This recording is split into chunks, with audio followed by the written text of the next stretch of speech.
हिंदू धार्मिक ग्रंथों में महाभारत उनमें से एक है। वेद व्यास की महाभारत को बेसिक मौलिक माना जाता है। इसकी रचना 3 चरणों में करी गई है। पहले चरण में 8,800 श्लोक, दूसरे चरण में 24,000 और तीसरे चरण में 1,00,000 श्लोक लिखे गए हैं। यह सभी ग्रंथों में बहुत ही महत्वपूर्ण ग्रंथ मानी जाती है और प्रत्येक हिंदू व्यक्ति के घर में महाभारत ग्रंथ होनी चाहिए। महाभारत को पंचम वेद कहा गया है। यह ग्रंथ भारत देश के मन प्राण में बसा हुआ है। यह भारत की राष्ट्रीय गाथा है। इस ग्रंथ में तत्कालीन भारत का समग्र इतिहास वर्णित है। अपने आदर्श स्त्री पुरुषों के चरित्रों से भारत के जनजीवन को यह प्रभावित करता रहा है। इसमें सैकड़ों पात्रों, स्थानों, घटनाओं तथा विचित्रताओं व विडंबनाओं का वर्णन है। महाभारत में कई घटना, संबंध और ज्ञान विज्ञान के रहस्य छिपे हुए हैं। महाभारत का हर पात्र जीवंत है, चाहे वह कौरव हो या पांडव, कृष्ण हो या अर्जुन, धृष्टद्युम्न हो या शल्य, शिखंडी हो या कृपाचार्य। महाभारत सिर्फ योद्धाओं की गाथाओं तक सीमित नहीं है। महाभारत से जुड़े शाप, वचन और आशीर्वाद में भी रहस्य छिपे हुए हैं। परंतु आज हम महाभारत के पात्रों की ऐसी विचित्र कहानी के बारे में जानेंगे जो महाभारत के पात्रों से जुड़ी हुई है। इस कहानी में पहली कहानी है शिखंडी की। महाभारत के पात्र में शिखंडी का नाम तो आपने अवश्य ही सुना होगा। दरअसल शिखंडी पिछले जन्म में अम्बा नामक राजकुमारी था, जिसका 2 बहनों के साथ भीष्म ने अपहरण कर लिया था। भीष्म इन बहनों की शादी शारीरिक रूप से अक्षम अपने अनुज विचित्रवीर्य से करना चाहते थे। अम्बा ने अपने बारे में भीष्म को बताया कि उसका प्रेमी है, तो वह अपने प्रेमी से विवाह करना चाहती है। भीष्म से अपनी इच्छा बताने के बाद वह उनसे मुक्त करने की प्रार्थना करने लगी। भीष्म ने उसे मुक्त कर दिया, लेकिन उसके प्रेमी ने उसे अपनाने से मना कर दिया और उसे वापस विचित्रवीर्य के पास लौटना पड़ा। लेकिन विचित्रवीर्य ने भी उसे अस्वीकार कर दिया। तब अम्बा ने भीष्म के सामने विवाह का निवेदन रखा, लेकिन उन्होंने तो आजीवन ब्रह्मचारी रहने का व्रत लिया हुआ था। अंततः अम्बा ने परशुराम से न्याय की गुहार की। परशुराम ने भीष्म से युद्ध किया, लेकिन परशुराम को निराशा ही हाथ लगी। तब निराश अम्बा ने शिव की आराधना की और यह वरदान मांगा कि इच्छा मृत्यु का वर पाए भीष्म की मृत्यु का कारण वह स्वयं बने। शिव ने कहा कि यह अगले जन्म में ही संभव हो सकता है।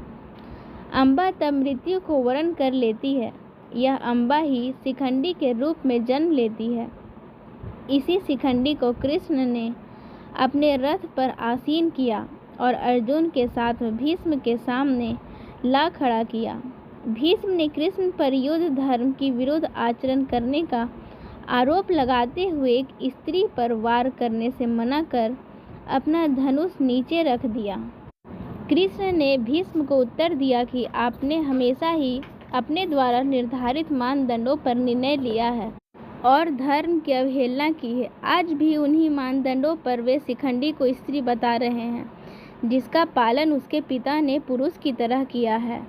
भीष्म ने फिर भी युद्ध करने से मना कर दिया, जिस पर कृष्ण ने शिखंडी और अर्जुन को ललकारा कि वे भीष्म पर वार करें, ताकि भेदभाव पर आधारित उनकी मान्यताओं की जगह समावेश को महत्व देने वाले धर्म की स्थापना हो सके। परंतु भीष्म पितामह फिर भी अपना अस्त्र नहीं उठाते हैं और शिखंडी के द्वारा उन्हें बाण लगती है और वह युद्ध करने से असमर्थ हो जाते हैं और इच्छा मृत्यु को प्राप्त करने वाले भीष्म पितामह सरसैया पर लेट जाते हैं और इस प्रकार शिखंडी के द्वारा भीष्म पितामह की मृत्यु होती है। अगली कहानी सरसैया पर लेटे भीष्म पितामह की है। भीष्म को इच्छा मृत्यु प्राप्त थी। जब भीष्म पितामह के पूरे शरीर में बाण लग गई थी, तब भी उन्होंने देह का त्याग नहीं किया। महाभारत के अनुसार सूर्य जब तक उत्तरायण नहीं हुआ तब तक वे इसी तरह सरसैया पर लेटे रहे। युद्ध समाप्ति के बाद भी उन्होंने कई दिनों तक शरीर नहीं छोड़ा था। प्रतिदिन उनसे बचे हुए योद्धा कृष्ण और पांडव आदि प्रवचन सुनने आते थे। एक दिन युद्धों उपरांत भीष्म ने मृत्यु वरण से पूर्व पांडव उनका आशीर्वाद लेने गए और बातचीत में ही युधिष्ठिर ने पितामह से पूछा, संतान द्वारा माता और पिता कहे जाने में सबसे कर्ण प्रिय किसे लगता है?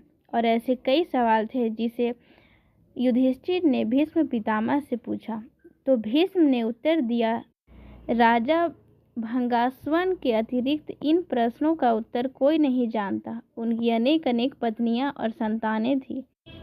इंद्र के श्राप से वह स्त्री बन गया और उसने एक पुरुष से शादी कर संतानों को भी जन्म दिया। इस प्रकार उसके ज्ञान में पति और पत्नी तथा माता और पिता का अनुभव है और इन प्रश्नों का उत्तर वे ही दे सकते हैं। इन प्रश्नों के उत्तर देने के लिए वह ही सक्षम है। अगली कहानी है अर्जुन की। अर्जुन के 3 पुत्र थे।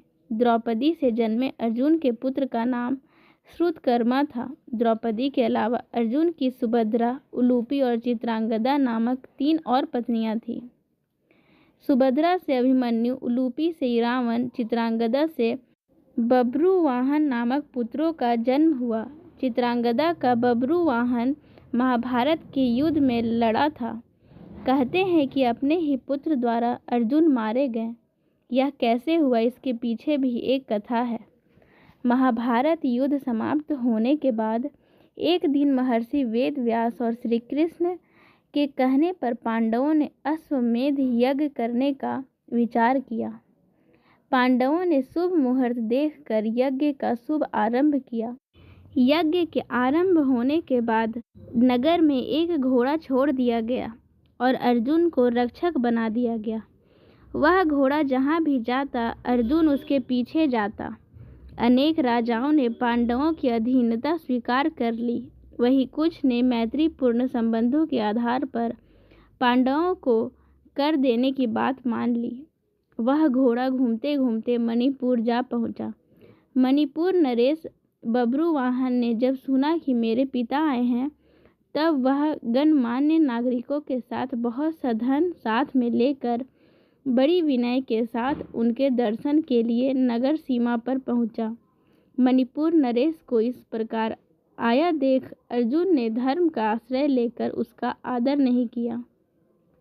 उस समय अर्जुन कुछ कुपित होकर बोले, बेटा तेरा यह ढंग ठीक नहीं है। जान पड़ता है तू क्षत्रिय धर्म से बहिष्कृत हो गया है।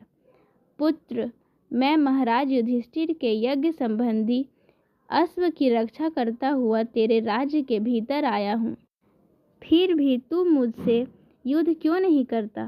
क्षत्रियों का धर्म है युद्ध करना। अर्जुन ने क्रोधित होकर कहा, तुझ दुर्बुद्धि को धिक्कार है। तू निश्चय ही क्षत्रिय धर्म से भ्रष्ट हो गया है।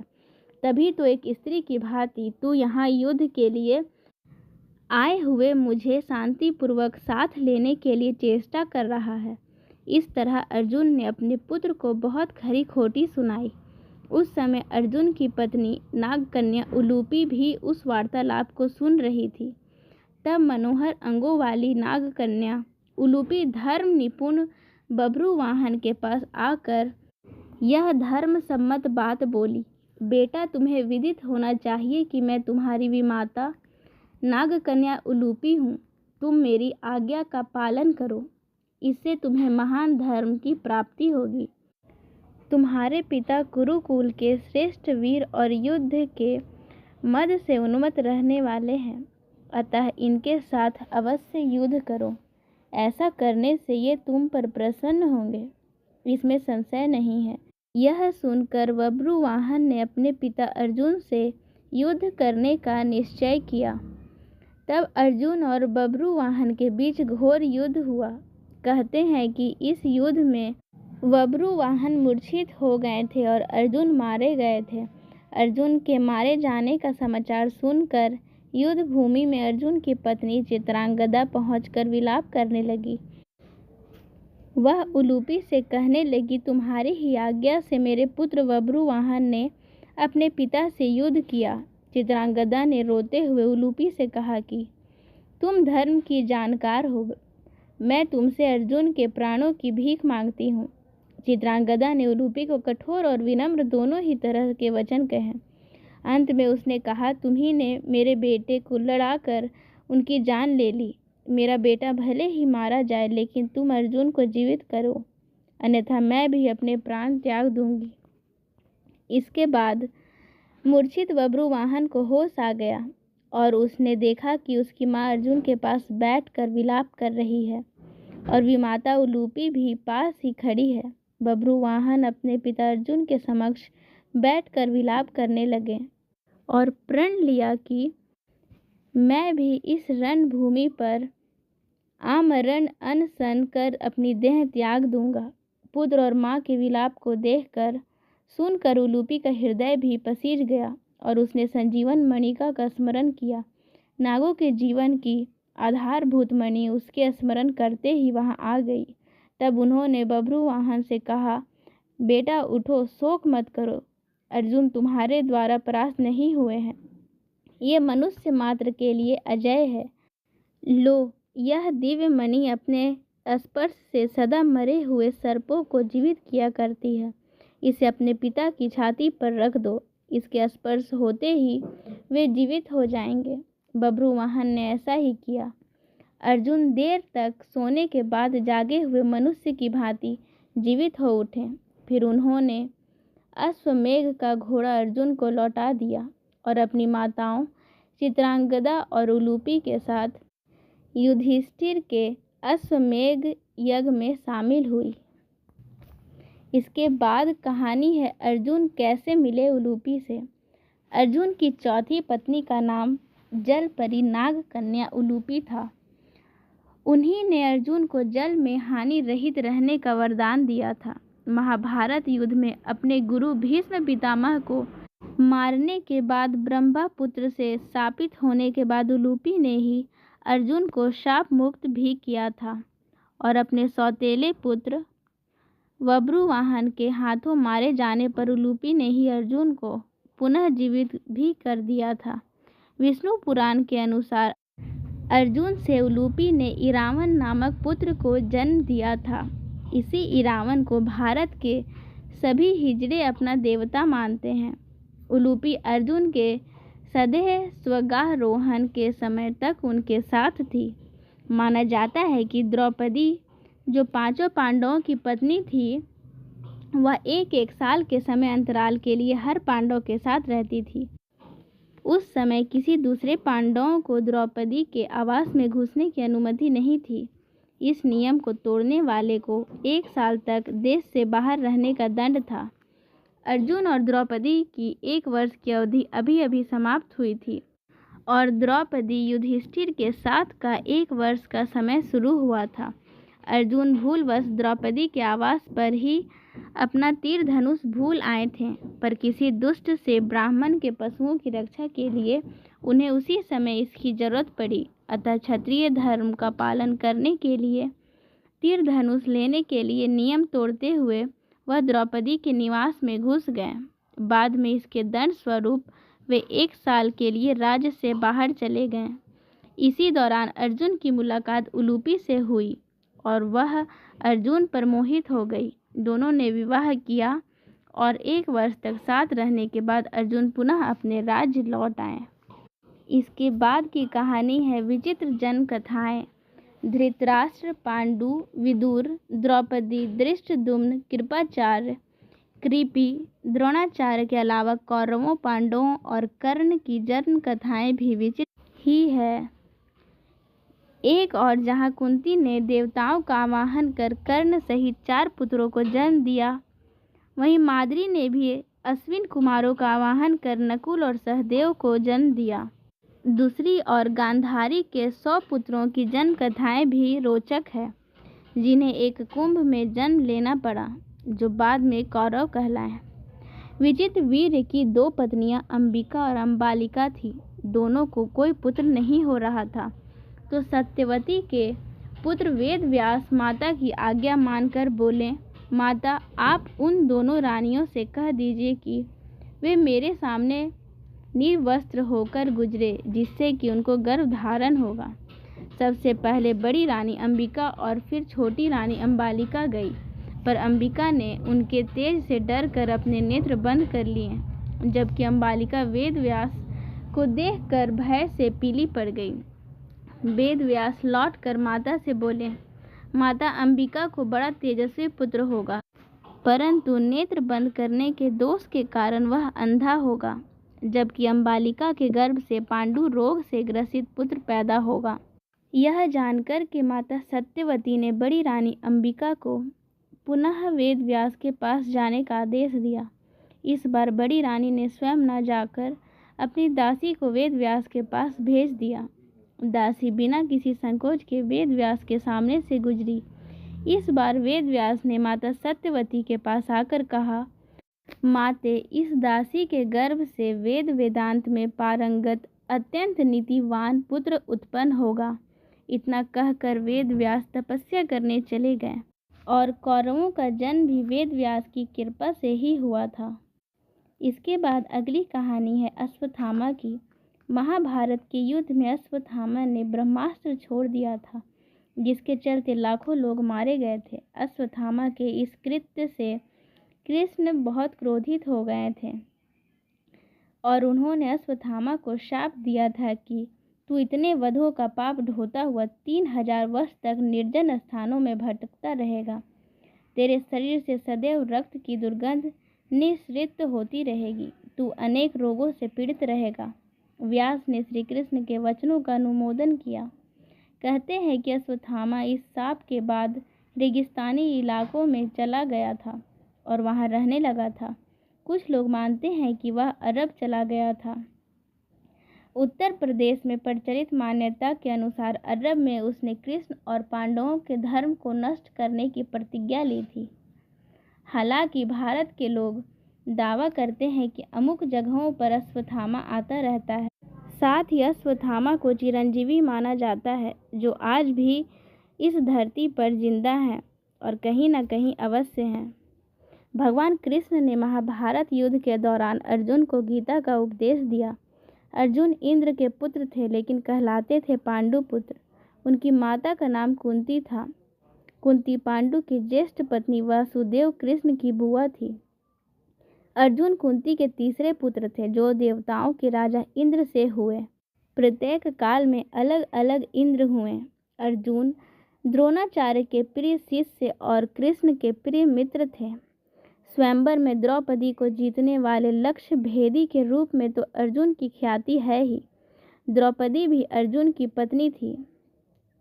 अर्जुन के पुत्र कुरु जनपद के राजा अर्जुन की 4 पत्नियां थीं: द्रौपदी, सुभद्रा, उलूपी और चित्रांगदा। द्रौपदी से श्रुतकर्मा और सुभद्रा से अभिमन्यु, उलूपी से इरावन, चित्रांगदा से बब्रुवाहन नामक पुत्रों की प्राप्ति हुई। अभिमन्यु का विवाह महाराज विराट की पुत्री उत्तरा से हुआ। महाभारत युद्ध में अभिमन्यु वीरगति को प्राप्त हुआ। जब महाभारत का युद्ध चल रहा था तब उत्तरा गर्भवती थी। उसके पेट में अभिमन्यु का पुत्र पल रहा था। द्रोण पुत्र अश्वत्थामा ने यह संकल्प लेकर ब्रह्मास्त्र छोड़ा था कि पांडवों का वंश नष्ट हो जाए। द्रोण पुत्र अश्वत्थामा के ब्रह्मास्त्र प्रहार से उत्तरा ने मृत शिशु को जन्म दिया था, किंतु भगवान श्री कृष्ण ने अभिमन्यु उत्तरा पुत्र को ब्रह्मास्त्र के प्रयोग के बाद भी फिर से जीवित कर दिया। यही बालक आगे चलकर राजा परीक्षित नाम से प्रसिद्ध हुआ। परीक्षित के प्रतापी पुत्र हुए जन्मेजय। इस प्रकार भगवान कृष्ण ने परीक्षित को पुनः जीवित कर दिया। ऐसे कई उदाहरण हैं जबकि भगवान कृष्ण ने लोगों को फिर से जीवित कर दिया। भीम पुत्र घटोत्कच के पुत्र बर्बरीक की गर्दन कटी होने के बावजूद श्री कृष्ण ने उसे महाभारत युद्ध की समाप्ति तक जीवित रखा।